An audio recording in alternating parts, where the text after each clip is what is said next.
How does a young person deal with grief? I don't really know. I don't really have an answer. I never would have imagined that one day everything, my whole life, will be completely turned upside down.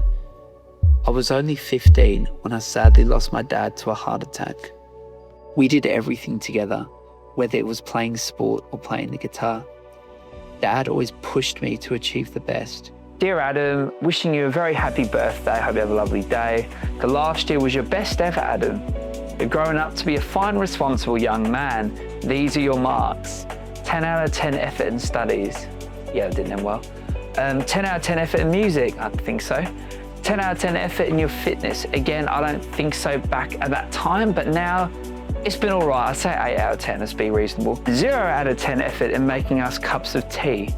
So essentially, I don't know if you can read, I can't read the writing as well. Basically, when I make tea, I put too much milk in. Literally, that's all it means. And he's drawn himself there with 3 pieces of hair. It's quite funny, actually. But no, that's basically something to really show my dad. He tried to be funny, like sometimes he was. I began running and I saw it as a strong statement of intent that I needed to rebuild myself.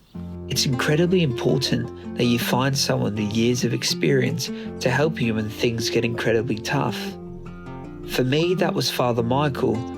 After I met him at a youth camp in 2019, he's helped me attempt to find solitude amidst everything that I've been dealing with. And I'm always around at his house, whether it's for a quick chat to update him on how things are going, or whether it's for a quick cup of tea. Moving on's a tough word, isn't it? Because it's hard to know when you've really moved on, but it seems like it's a constant process. You can't, yeah. Moving on. That's the point. Like you can't. You never get over it. You never get over it. You just gotta. But you keep moving. Yeah. And yeah, that run was crucial for you. But remember, it was really hard just to get through school. I forget that. Yeah. No motivation to study. It was really hard to concentrate. It was really hard not to be thinking about your dad all the time. And that made perfect sense. I think there are definitely certain parts in everyone's life where that definitely happens, where you're just so angry at a higher power, like, you know, why is this happening? You didn't really feel motivated to do anything else. I couldn't You had study, I couldn't. Yeah, you had so much emotion and energy that you needed to burn. And that's what you could. It was sort of simple. You didn't have to think too much. What I mean by simple is what you just get out there and run. Yeah. Whereas because everything else in your life involved a lot of thinking, that was exhausting. Running was kind of an escape. Yeah, it definitely was. And I think, I think other people just need to find their own escapes. Like I had my running, I had my music, and I guess there are lots of people dealing with different things. Like whenever I'm stressed about a test or an exam, I just play a few songs. Although I do tend to get very invested in the songs, I don't really do my homework, but I do end up getting things done, but I'll be in good spirits anyway. Well, there's nothing like music to lift us.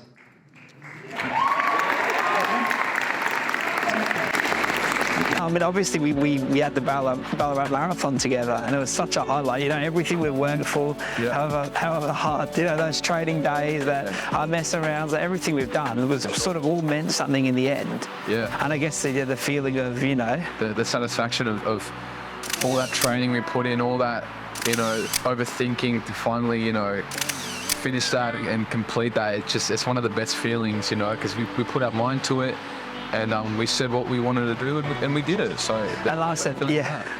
And looking back 5 years ago when I could have run a lap of this, there was no way I thought I'd do that. I know. Like it's.